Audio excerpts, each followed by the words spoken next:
Hello again, ladies and gentlemen. I've had a great day so far. I hope you guys are having a great day as well.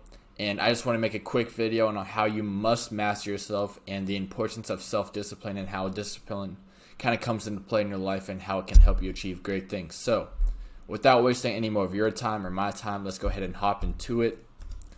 We can first talk about how everything worthwhile is uphill. There's nothing in life that's given to you at a second's notice and it's going to feel worth it. Everything kind of takes time, and anything that takes you a long time to actually accomplish will be worth it looking back on it.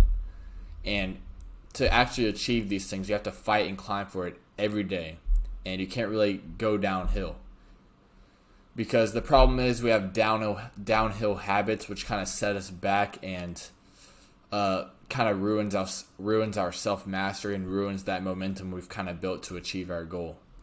So if we have uphill hopes and dreams but have downhill habits, we will be in trouble because they'll keep setting us back and keep pushing us off the path of reaching our goals.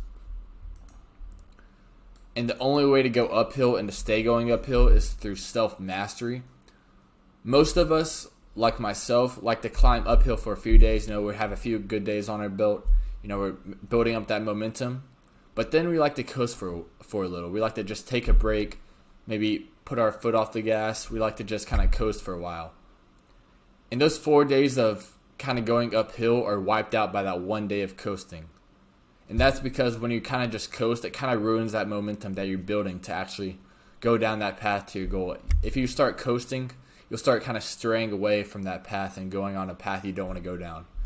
And you will ultimately find that you're back in the same place that you started out with. And it's a lot quicker and easier to go downhill than it is uphill. A lot of the times we just like to be like, okay, we deserve a break. We've been going uphill for such a long time. It's time to just take a day off or a few days off and just blow off some steam. But in reality, no one will carry or push you uphill. You have to do it yourself. No one's going to tell you have to stay on the path. You got to make sure you're staying on the path all the time and making sure you're taking every day, 1 day at a time, to make sure you're going uphill and not coasting.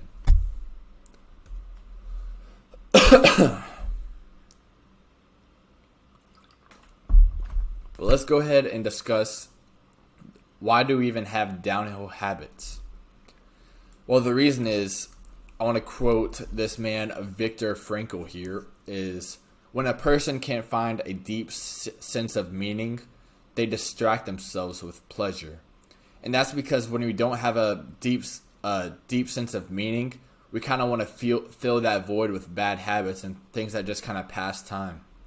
And we actually have these bad habits because they make us feel good temporarily and make us feel like we've accomplished something, but even though we haven't, and they just kind of make us feel good temporarily. So that's kind of how we kind of build these downhill habits.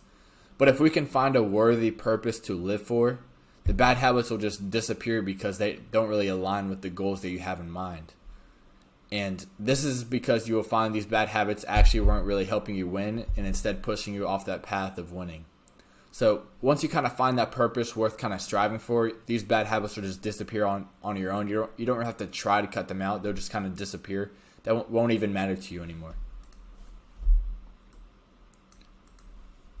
But the most important virtue you can have when going uphill is courage. Courage is taking that action despite being scared. Most of us are really scared to break those bad habits because we are so used to them. We're so comfortable kind of just staying in that struggling stage, that we're struggling to kind of break free from that struggle in itself. Without courage, you can't practice any other virtue with consistency because you'll be scared and you won't be willing to take the action to actually break away from those bad habits. But with courage, you'll be able to break free from those bad habits and dream of a worthy goal worth striving for. You have to dream so big that if they are accomplished, only God will get the credit. And if your dream doesn't scare you, it's not big enough. You have to be able to dream really big so the dream scares you. And you must master yourself in order to make this dream turn into reality. You must really just have the courage to let go of these bad habits. Courage is a willingness to let go of familiar bad habits that you're comfortable with and to strive to the new version of yourself. And these bad habits ultimately hinder you from what you could become. And these bad habits will kind of stop you from becoming your higher self and the best version of yourself. So you have to have the courage to let go of them. Life will either expand or shrink depending on whether you have the courage or not to actually let go of these bad habits and strive for this higher self, for this better version of yourself. And as long as you're still breathing, you always have a second chance. No matter how many times you fall, you always have to get back up, and just know that every time you fall, you become stronger and more wise. But self-mastery does need fuel. You can't just strive for self-mastery with no fuel and no emotion. And there's a relationship between willpower and why power. And first, you have to find out your why for mastering yourself. You can't just master yourself just for the heck of it. You have to find a reason behind it to actually fuel it. If your why is to accomplish your dream and take control of your life, you will find that willpower will come into play and fuel your mission to actually strive for this self-mastery and to stay on the path to keep going uphill. If you try mastering yourself and striving towards that dream with no fuel and no emotion, you will fail and ultimately go back to those downhill habits because you won't want to do it. You have to find your why to know why you're doing these things. And it must be something you actually want to do and love doing to make sure it happens and make sure you stay the course. But these are pretty much the basic steps to self-mastery. The first one being you must find a worthy goal to strive for. And if this dream or goal doesn't scare you, it's not big enough. So you have to make sure it's something that's kind of scares you and makes you uncomfortable. And after this, the step 2 would be to cut out the bad habits. Like I was saying earlier, the bad habits will ultimately disappear once you find a goal worth striving for and start striving for it. Because these bad habits will ultimately not even matter to you anymore because they don't help you accomplish this goal that you're striving for. In the third step, you have to replace these bad habits with good habits, because if you just cut out the bad habits and have a void of nothing to do, then you'll just ultimately go back to these bad habits because you'll have nothing else to do. So you have to fill these up with good habits, like maybe learning a new skill, reading a book, working out, just some good habits that you can kind of add on to your life to help you better yourself and improve yourself for the long run. And these habits that you kind of add on to your life, like the good habits, they shouldn't be pointless feel-good jerk-off activities. They shouldn't be meditating for 10 minutes a day or reading 10 pages a day. They should be something that you actually want to do and love doing, and that kind of align with the goal that you want to achieve. The new habits should ultimately build you up to push you further to your goal and take those next steps to actually achieve your dream. In step 6, the final but not least, the last but not least step is to surround yourself with people who have already mastered themselves so that you can actually master yourself as well. Because if you're surrounded by a lot of people who are still struggling with the struggles that you're going with, you're going to fall back into those struggles. So you have to make sure that you're surrounded by great people who are pushing you to new heights.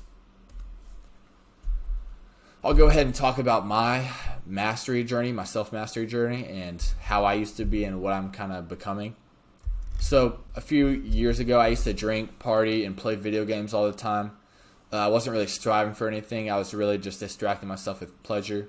And with no purpose, I was just killing time, just trying to kill time and make sure I could be entertained at least.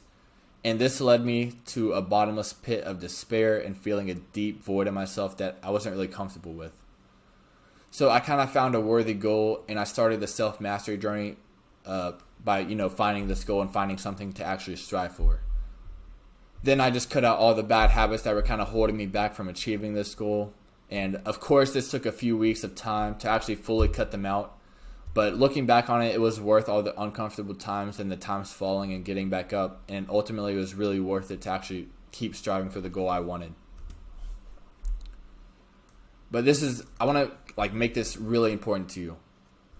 Don't just make it your goal to quit the bad habits. A lot of people in this self-improvement niche are just trying to quit these bad habits and making it their purpose to just quit bad habits. But this will just make the bad habits even worse, because the bad habit is all you're thinking about, because you're always just thinking about quitting the bad habit. But like we talked about in earlier videos, you are what you think about. So the bad habit will just kind of nurture in your mind and kind of stay in your mind space, so it'll always just keep coming back stronger and stronger because that's all you're thinking about. But instead, you just need to fill your mind and think of the goal that you want to accomplish. That way, your headspace is just filled with on how you need to accomplish this goal. And this will make the bad habit non-existent and disappear from your reality. So just make sure your mind is filled with good habits and things that are actually aligning yourself with your goals and your dreams. And this is why self-mastery is very important when kind of striving for your goals and dreams. So self-mastery is definitely like the number one step to actually achieving that next step to accomplishing your goals. But that's pretty much it, guys. That's the gist of the video. Thank you guys for watching. Make sure to subscribe. Trying to get 250. But yeah, I got 2 more videos in this apartment. Then we're going to a different country. So yeah, thanks for watching, guys, and I'll see you tomorrow.